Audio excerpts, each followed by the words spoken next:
Hi friends, the Assam Knowledgeৰ আজিৰ এপিসোডত আমি জানিম ব্ৰহ্মাণ্ডৰ বিষয়ে। আমাৰ ব্ৰহ্মাণ্ডৰ পৰিসীমা বহুত বিশাল, ইমান বিশাল যে আমি কল্পনাও কৰিব নোৱাৰো। কিন্তু বহুত যুগৰে পৰা আমি এই ব্ৰহ্মাণ্ডৰ বিষয়ে জানিবলৈ অহোপুৰুষাৰ্থ চেষ্টা কৰি আহিছো আৰু বহুত ক্ষেত্ৰত সফলো হৈছো। এতিয়ালৈকে জানিব পৰা মতে বা বিভিন্ন ৰিচাৰ্চৰ পৰা দুটা কথা প্ৰমাণিত হৈছে যে ব্ৰহ্মাণ্ডক দুটা ভাগত ভাগ কৰিব পাৰি। এটা ভাগ হৈছে য'ত যাক কোৱা হয় দৃশ্য ব্ৰহ্মাণ্ড আৰু আনখন হৈছে অদৃশ্য ব্ৰহ্মাণ্ড। এতিয়া দৃশ্য ব্ৰহ্মাণ্ড হৈছে সেইখন য'ত আমাৰ সূৰ্য, চন্দ্ৰ, পৃথিৱী, আমাৰ সৌৰজগত, গেলেক্সি, পোহৰ, পানী, বায়ু আদি সকলো বস্তুৰ সমাৱেশ হৈছে। আন কথাত ক'বলৈ গ'লে দৃশ্য ব্ৰহ্মাণ্ড হৈছে সেইখন যাক আমি দেখিব পাৰোঁ আৰু অদৃশ্য ব্ৰহ্মাণ্ড হৈছে সেইখন যিখন এই সকলোবোৰৰ উপৰিও আমাৰ চাৰিওফালে বিস্তৃত হৈ আছে, যাক আমি দেখিব নোৱাৰোঁ। আহকচোন ইয়াক আমি সৰলকৈ বুজোঁ। বৈজ্ঞানিকসকলে কয় যেতিয়া বিগ বেং হৈছিল তেতিয়া একোৱেই নাছিল। সূৰ্য, গেলেক্সি, লাইট আনকি সময়ো নাছিল।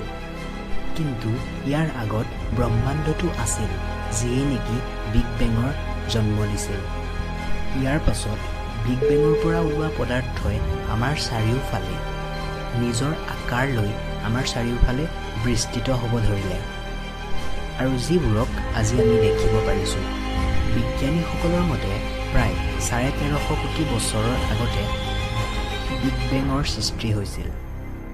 এই 13.5 কোটি বছৰ আমাৰ কাল গণনাৰ পৰা লোৱা হৈছে, মানে পৃথিৱীবাসীৰ বাবে এক বছৰ যিটো হয় সেইটোক ভিত্তি কৰি ধৰা হৈছে।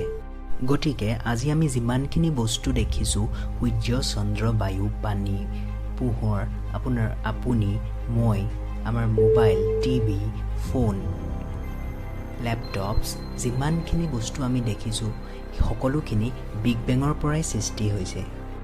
এই সকলো বস্তুৰে মেটেৰিয়েলখিনি বিগ বেঙৰ মাজত সোমাই আছিল আৰু বিগ বেং হোৱাৰ পাছত নিজৰ আকাৰ লৈ সকলো বস্তুখিনিয়ে আমাৰ ব্ৰহ্মাণ্ডত বিয়পিব ধৰিলে।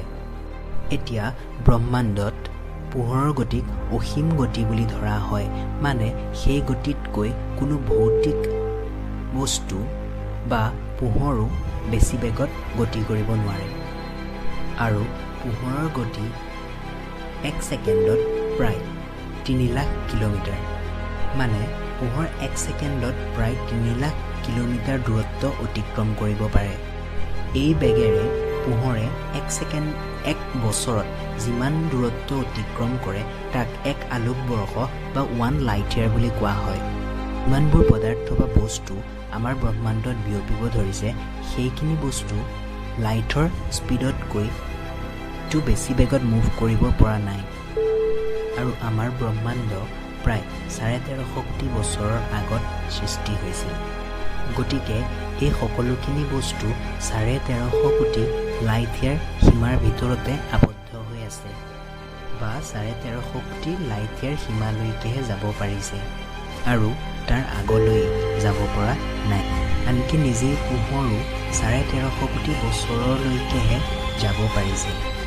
তেতিয়াহ'লে ভাবকচোন 13.5 কোটি লাইট ইয়াৰৰ বাহিৰত কি আছে? তাকেই অদৃশ্য ব্ৰহ্মাণ্ড বুলি কোৱা হৈছে। তাৰ আগত কি আছে এতিয়ালৈকে আমি জানিব পৰা হোৱা নাই, কাৰণ য'ত পোহৰেই নাই ত'ত আমি দেখা পোৱাৰ প্ৰশ্নই নুঠে।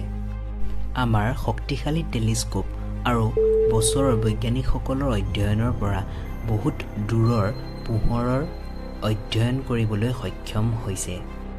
বহুত দূৰৰ গেলেক্সি, পোহৰ, আনকি ব্লেক হোলৰ অধ্যয়ন কৰিবলৈ সক্ষম হৈছে। কিন্তু এতিয়ালৈকে সকলো অধ্যয়ন 13.5 কোটি লাইট ইয়াৰ সীমাৰ ভিতৰতহে হৈছে। তাৰ বাহিৰত কি আছে সেয়া আমাৰ কল্পনা সীমাৰ বাহিৰৰ। কিন্তু আমি অনুমান কৰিব পাৰোঁ, হ'ব পাৰে তাৰ বাহিৰত কেৱল আন্ধাৰেই আছে, হ'ব পাৰে তাৰ বাহিৰত আৰু বিগ বেং হৈছে, য'ত আমাতকৈও ডাঙৰ ব্ৰহ্মাণ্ড থাকিব পাৰে, বা আমাৰ ব্ৰহ্মাণ্ডৰ সমান্তৰালকৈ আৰু বহুত ব্ৰহ্মাণ্ডও থাকিব পাৰে। তাৰ বাহিৰত আৰু এটা বা বহুতখিনি বিগ বেঙো হ'ব পাৰে আৰু এইটোও হ'ব পাৰে যে তাৰ বাহিৰত যি আছে আমি তাক কেতিয়াও কল্পনাও কৰিব নোৱাৰিব পাৰোঁ কাৰণ আমাৰ জ্ঞানৰ সীমা বিশ্বব্ৰহ্মাণ্ডৰ শেষত শূন্য হৈ পৰে আৰু আমি কেৱল অনুমানহে কৰিব পাৰোঁ গতিকে ফ্ৰেণ্ডছ আমাৰ বিশ্বব্ৰহ্মাণ্ডৰ বাহিৰত কি আছে সেয়া আমি জানিব নোৱাৰোঁ সেয়া আমাৰ জ্ঞাত নহয় কিন্তু এতিয়ালৈকে আমাৰ বিশ্বব্ৰহ্মাণ্ডৰ ভিতৰত থকা বহুতখিনি বস্তুৰ অধ্যয়ন সম্পন্ন হৈছে সময়ৰ লগে লগে বহুতখিনি অদ্ভুত আৰু বিচিত্ৰ বস্তুৰ আৱিষ্কাৰ বা অধ্যয়ন সম্পন্ন হৈছে আৰু আমাৰ বিশ্বব্ৰহ্মাণ্ডৰ অনন্ত সীমাক আমি বুজিব পৰা হৈছোঁ আমাৰ পৃথিৱী আমাৰ সৌৰজগতৰ এটা সদস্য কিন্তু আমাৰ সৌৰজগত গেলেক্সিৰ লগত তুলনা কৰিলে